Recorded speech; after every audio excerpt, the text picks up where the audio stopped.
Olá, pessoal, tudo bem? Vamos agora dar uma olhadinha no segundo tópico que nós vamos trabalhar aqui no módulo 3, tá? Então, essa é a nossa terceira semana de aula, nossa terceira semana de atividades de biologia evolutiva. E no nosso módulo 3, nós estamos trabalhando o histórico do pensamento evolutivo e seleção natural, tá certo? Então, vamos lá. Para a gente lembrar, né, o que é mesmo a seleção natural? Então, a seleção natural, ela vai ser a mudança que ocorre nas espécies ou nos organismos em resposta à pressão do ambiente, tá? É qualquer mudança? Não, são aquelas mudanças que ocorrem nos caracteres herdáveis, porque aí sim ele vai passando de organismo para organismo ao longo das gerações, certo? Existem variados tipos de seleção natural. Nós vamos estudar 3 tipos de seleção natural. A primeira delas é a seleção direcional. Como o próprio nome indica, é uma seleção que vai acontecer em direção aos fatores ambientais específicos. Então, na seleção direcional, a mudança na frequência gênica em uma direção. Então, ela vai ocorrer uma mudança na frequência gênica em uma direção. Opa, mas o que é frequência gênica? Então, nós temos, vamos relembrar, frequência gênica é a frequência com que o gene azão ou azinho aparece numa população, né? O gene dominante ou gene recessivo aparece numa determinada população. Então, a mudança na frequência gênica diz respeito à mudança nos genes, tá? Na quantidade de genes que aparece na população. Frequência genotípica, aí já é o genótipo. Aí a gente já vai estar falando de indivíduo, mas não é o caso aqui, ok? Então, com a seleção direcional, as frequências gênicas tendem a mudar na direção das mudanças do ambiente. Então, conforme o ambiente vai mudando, as frequências gênicas acompanham essa mudança no ambiente. Então, a mudança direcional, ela ocorre no espectro da variação. Vamos supor que em um determinado tempo inicial, tempo 1, a gente tem um espectro de variação que me mostra, né, o número de indivíduos dessa população aí de borboletas. Então, é uma variação fenotípica em uma dada população de borboletas, tá? Se houver uma mudança ambiental que promova seleção direcional, num tempo 2, a gente vai acabar observando essas modificações. Então, se a mudança for no sentido de desfavorecer as populações que estão com setinha em laranja no tempo 1, quando chegar o tempo 2, a gente vai ver uma queda, né? Então, porque está havendo um desfavorecimento, e aí a modificação ocorre nessa sequência, nessa tendência, até que chega um momento que pode acontecer de não haver mais esses indivíduos na população, tá? E aí, com o desfavorecimento de alguns, pode acontecer o favorecimento de outros. Então, nada mais é do que a mudança acontecendo na direção, né, a frequência gênica,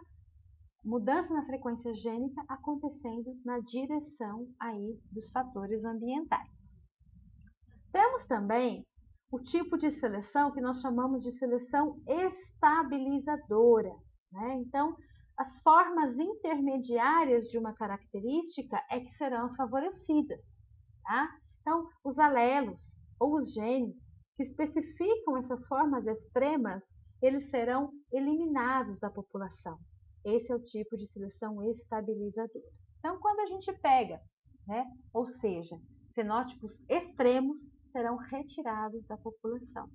Quando a gente pega uma população de distribuição normal, né, contendo aí a variação fenotípica em população de borboletas, o que é o nosso normal, né? Nós temos os extremos, com um indivíduo, né? E aí nós temos as formas mais intermediárias com esses 3 indivíduos e o máximo, né? Do ecológico, aí, do ótimo ecológico, representado por esses 4 indivíduos. Então, situações extremas estariam aí nas bordas deste gráfico, tá? À direita e à esquerda.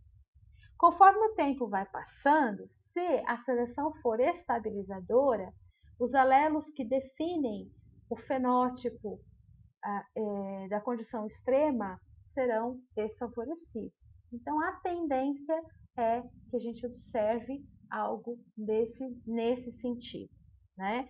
Um estreitamento aí do grau do espectro de variação, tá? Ficando mais favorecido aqueles que estavam em situação normal, né? Em situação de maior número desde o início, tá? As formas extremas já são desfavorecidas. E por fim, nós temos o tipo de seleção natural que nós chamamos de seleção disruptiva. São as formas nos extremos é que serão as favorecidas. Então agora é o contrário da estabilizadora, né? As formas intermediárias elas serão eliminadas, tá? Os fenótipos extremos é que serão favorecidos.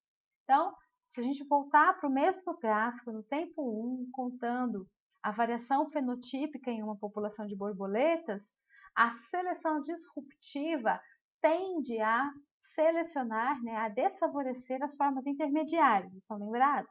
Então, onde está a minha setinha laranja, eu vou ter uma força maior. E aí o gráfico de distribuição acaba sendo, né, uma curva invertida, ou seja, os extremos passam a comparecer em maior número, eles passam a estar mais favorecidos aí na minha população, ok? Então, nós temos que a seleção natural, ela é a pressão do ambiente provocando a modificação, e a modificação ocorre em nível genético, né? E nós temos 3 tipos de seleção principais. A direcional, quando apenas segue em direção à modificação. Nós temos a estabilizadora, quando as formas intermediárias são favorecidas. E nós temos a disruptiva, quando as formas extremas são favorecidas, ok? E é isso aí. Nós temos também a seleção positiva e a seleção negativa. São outros 2 tipos de seleção que agora vão depender da frequência gênica, tá? Os 3 primeiros tipos que eu apresentei para vocês não dependiam da frequência gênica, eles apenas alteravam. Agora ocorre uma dependência da frequência gênica. E aí, a diferença é quando eu tenho que o valor adaptativo vai ser positiva quando o valor adaptativo do alelo ele afetar a frequência da população. Então, toda vez que o gene, né, aumentar de frequência e, consequentemente, eu observar um aumento no valor adaptativo, ou seja, é que nós não falamos ainda de valor adaptativo, que nós vamos falar na próxima aula, mas só para a gente já ter uma ideia. O valor adaptativo é um valor que vai me dar uma ideia do quão ajustado está aquela espécie no ambiente. Okay? Então, se no mexer no gene eu aumento o valor adaptativo, aí é seleção positiva. Tá? Aumentando a frequência do gene na população.